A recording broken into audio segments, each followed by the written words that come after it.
Langit di atas Timur Tengah tidak gelap karena malam, tapi karena api, asap, cahaya ledakan. Saya melihat rekaman itu. Sebuah rudal melesat di atas kota, diikuti suara sirene yang menyayat. Saya bertanya pada diri saya sendiri, seberapa jauh kita sudah pergi? Sampai dua negara memutuskan untuk saling menghancurkan.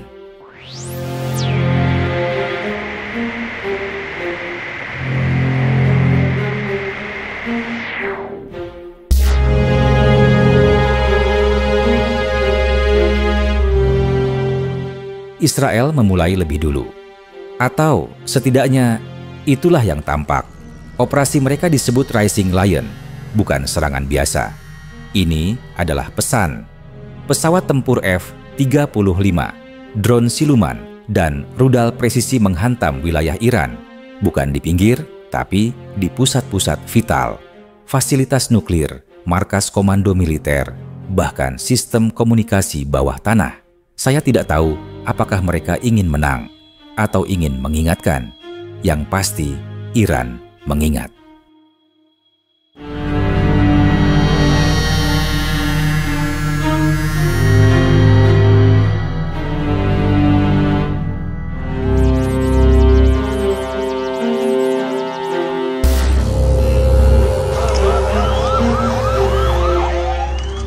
Beberapa hari kemudian, balasan datang. Operation True Promise 3. Namanya terdengar seperti kalimat dari kitab suci. Tapi yang meluncur bukan doa, melainkan rudal dan drone bersenjata. Jumlahnya ratusan, diluncurkan dari Iran dan juga dari Lebanon, Suriah, dan Irak. Bagi Iran, ini bukan sekadar pembalasan. Ini adalah unjuk kekuatan bahwa mereka tak bisa disentuh tanpa konsekuensi. Iron Dome milik Israel bekerja keras, tapi tak semuanya berhasil dicegat. Beberapa jatuh, menimbulkan kerusakan dan korban.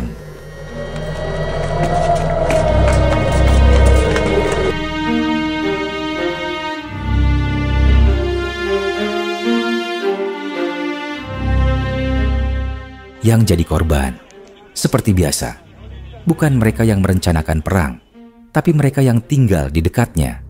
Seorang anak di Teheran kehilangan ayahnya. Seorang remaja di Askelon menangis di bawah puing rumah. Dan saya yang melihat dari jauh bertanya-tanya, apa yang membuat dua bangsa saling membenci sedalam ini?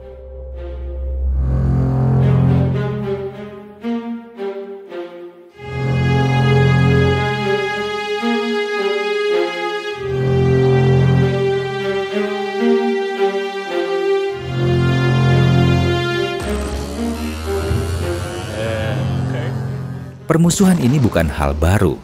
Sejak 1979, sejak revolusi Islam menggulingkan Syah Iran, hubungan kedua negara membeku.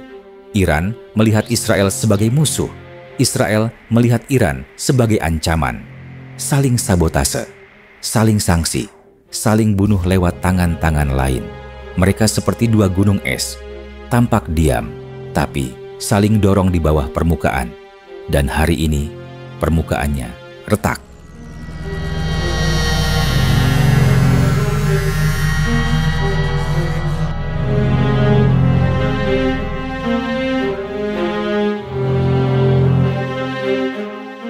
Yang membuat konflik ini tidak sederhana adalah betapa banyaknya tangan yang ikut bermain. Iran punya jaringan proksi, Hizbullah di Lebanon, milisi di Irak, pasukan di Suriah, Houthi di Yaman.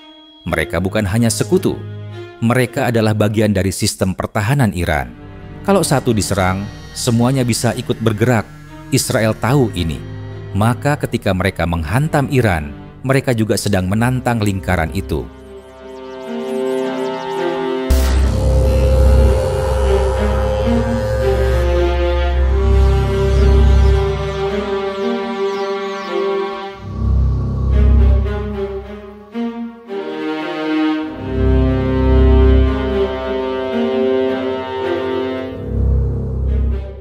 Dunia menonton.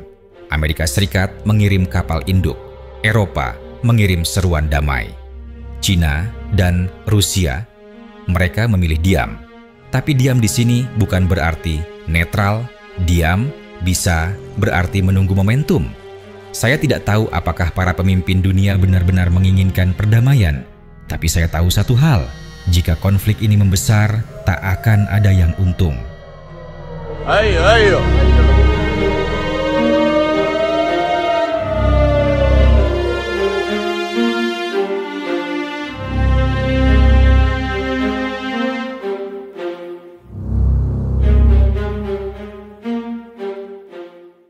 Ini bukan cuma perang dua negara. Ini tentang stabilitas kawasan, tentang jalur energi dunia, tentang ekonomi global. Harga minyak naik, pasar bergetar. Dan di balik semua ini, ada narasi besar yang terus berputar. Siapa berkuasa di Timur Tengah? Karena pada akhirnya, konflik ini juga tentang peta kekuatan. Tentang siapa yang berani menggambar ulang batas.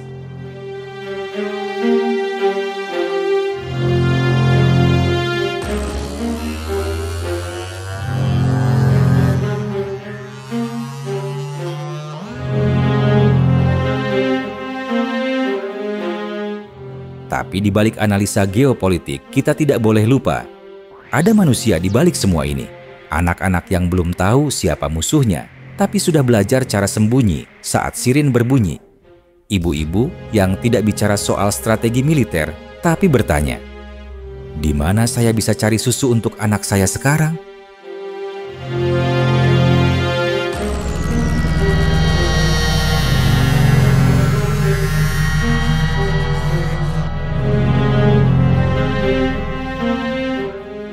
Langit Timur Tengah malam ini tampak biasa. Tapi kita tahu, tak ada yang biasa di balik diamnya langit itu. Kapan saja, serangan bisa kembali datang, dari mana saja. Dan mungkin, kita akan kembali menyaksikan berita yang sama, lagi dan lagi.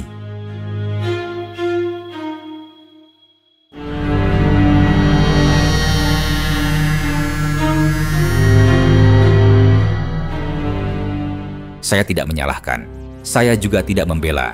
Saya hanya melihat bahwa kita sedang hidup di masa ketika teknologi bisa menghancurkan kota dari jarak ribuan kilometer, tapi belum bisa membangun kepercayaan antara dua bangsa. Konflik ini belum selesai, dan mungkin tidak akan pernah benar-benar selesai. Tapi kalau kita berhenti peduli, maka kita semua sedang ikut mengizinkan kehancuran itu terus berulang.